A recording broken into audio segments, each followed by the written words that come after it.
डाक्तरी पढ़िबार सुजोग पाइथिबा मालकानगिरी जिलार प्रथम डिडाई युवती चंपांक गाँ आंबिलबेड़ा को जाई शुभेच्छा जणाई एक नूतन परंपरा सृष्टि करिसेंती मालकानगिरी जिलापाल सोमेश कुमार उपाध्याय। आदिम दिदाई जनजातिर प्रथम डाक्तर हेबाकु जाउथिबा चंपा राजपेदांक गाँ रे पहुंचिछंती निजे जिलापाल। चंपाक गाँ रे पहुंचिबा खबर पाइबा परे कोरकुंडा ब्लॉक अंतर्गत नाकामामुड़ी गाँर पंचायत आंबिलबेड़ा गाँ स्थित बासभवन को जाई जिलापाल शुभेच्छा जणाइछंती। चंपा आदिम दिदाई जनजाति समाजर प्रथम डाक्तर हेबाकु जाउछंती, जहा मालकानगिरी जिला और समस्तंक पई गौरवर विषय बोली जिलापाल कहिछंती। डाक्तर होई निज जिले में सेवा करबा पई जिलापाल चंपा को प्रोत्साहित करिसेंती। एथि सहित आगामी दिन में विशेषज्ञ डाक्तर हेबाकु लक्ष्य रखी निज अंचल और समाजर सेवा करबा पई चंपा को मार्गदर्शन दैछंती। ए अवसर में जिलापाल चंपा स्कूल और कॉलेज शिक्षा और नीट प्रस्तुति किपरि रहिथिला से विषय में पचारि बुझिथिले।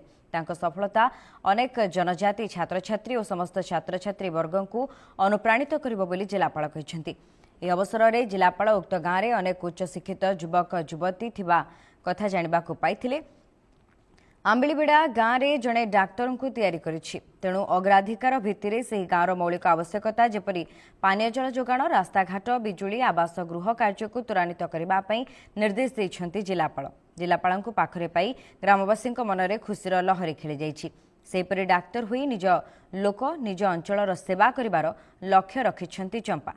ए अवसर में जिलापाल चंपा को संबर्धना जणाइबा सह एक मोबाइल पोशाक और मुख्यमंत्री रिलीफ पांठि पाठपढ़ा 30,000 टंकार सहायता राशि प्रदान करिसेंती। जिलापाल जेतेबेले जानिबाकु पाइले जे मोबाइल असुविधा जोगु चंपा को पढ़ारे असुविधार सम्मुखीन हेबाकु पड़ुतिला, तेणु उज्जवल भविष्य पई जिलापाल निजे एक मोबाइल सेट प्रदान करिसेंती।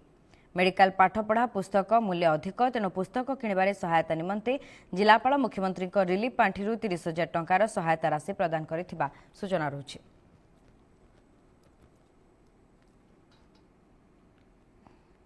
इंस्पायरिंग मोमेंट थिला मो समस्तन को बहुत गर्वर मोमेंट थिला जते बेले मु से झियो सहित मु कथा हेली तार गाँव को आसले देखली से को परिस्थिति रे पाठ पढ़ी एवं एटा तारो दृढ़ संकल्प तारो मेधार गोटे प्रमाण निश्चय जे एते दुर्गम अंचल थाइति जोटा कि मालकानगिरी महकुमा ठारो भी आउ 2-2.5 घंटा दूर अछि।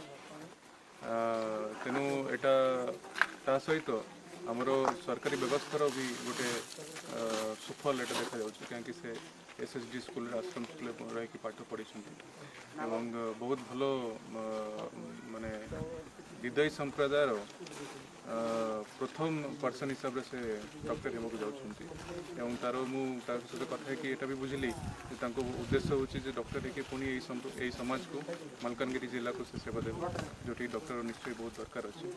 बहुत सुंदर एक्सपीरियंस रहिला, मते बहुत भल लगे एटी आसिक कथा हेके तांको सहित एवं आमे एटा भी प्रतिश्रुति देइछु विभिन्न सरकारी योजना माध्यम तांको जो पाठ पढ़िबार केमती आर्थिक अभाव अनटन रे से जीवे नहीं पाठ छाड़ब पड़े से व्यवस्था भी